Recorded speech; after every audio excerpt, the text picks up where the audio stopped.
Salut à toutes et à tous et bienvenue dans Phileas et Thélio, agir ensemble pour notre planète, sur Radio Laser. Salut tout le monde. Aujourd'hui, on va parler d'un sujet essentiel et quotidien, car il atterrit directement dans nos assiettes, l'agriculture. Exactement, mais pas n'importe quelle agriculture. On va s'intéresser aux méthodes alternatives à l'agriculture intensive, celle qui respecte plus la terre, ce qu'elle produit, parce que, soyons honnêtes, l'agriculture intensive, celle qui utilise beaucoup de produits chimiques et épuise les sols, ça ne peut plus durer. Et la bonne nouvelle, c'est qu'il existe plein de solutions.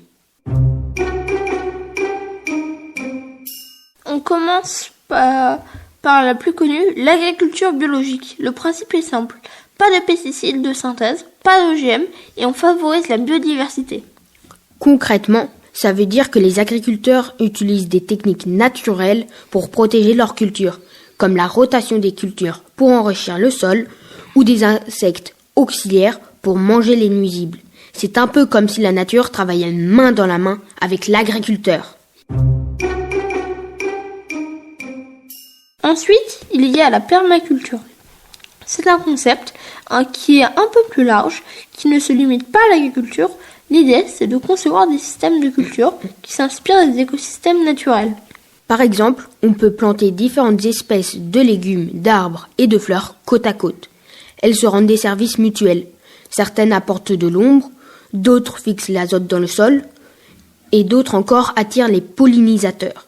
C'est un vrai travail d'équipe, et ça permet de produire beaucoup avec moins d'efforts et de ressources. On monte d'un cran avec l'agroécologie. Là, on ne parle plus seulement de techniques agricoles, mais d'une approche globale qui intègre des dimensions écologiques, sociales et économiques. En agroécologie, on pense à tout. Comment produire en respectant l'environnement, mais aussi comment assurer un revenu juste aux agriculteurs et des produits sains pour les consommateurs.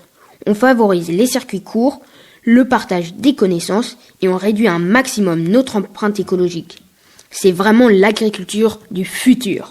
Alors, pourquoi est-ce si important de s'intéresser à ces méthodes ? D'abord, pour notre santé. Moins de produits chimiques dans nos assiettes, c'est forcément mieux. Ensuite, pour la planète.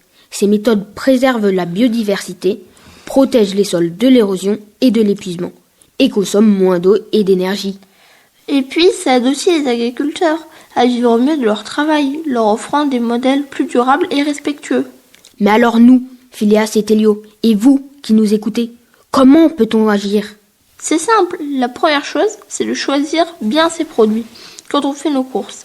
Cherchez les labels bio ou renseignez-vous sur les producteurs locaux qui utilisent ces méthodes. On peut aussi soutenir les AMAP, Associations pour le maintien d'une agriculture paysanne, où l'on achète directement aux producteurs. Et si vous avez un jardin, même petit, pourquoi ne pas essayer la permaculture ? Chaque petit geste compte. En choisissant des produits issus de ces agricultures les plus respectueuses, on participe tous à un monde plus durable.